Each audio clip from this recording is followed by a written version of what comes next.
Here's a familiar company that expands its valuation multiple from 5 to 6x over the hold.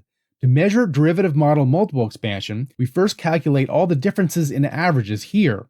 Plugging them into the formula tells us that the 1.0x increase in M creates 11.69 million of value for the fund.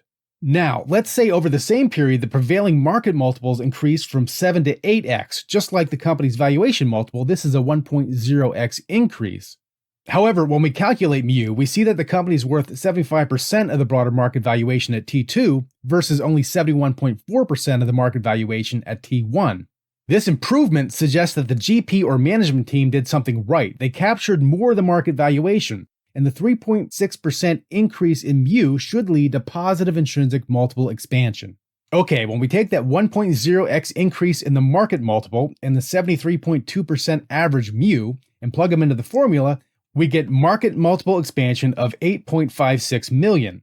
Likewise, when we take the 3.6% increase in mu and the average market multiple of 7.5x, we get intrinsic multiple expansion of 3.13 million. And as promised, we can add these two together and they give us the expected total multiple expansion value of 11.69 million that we see above.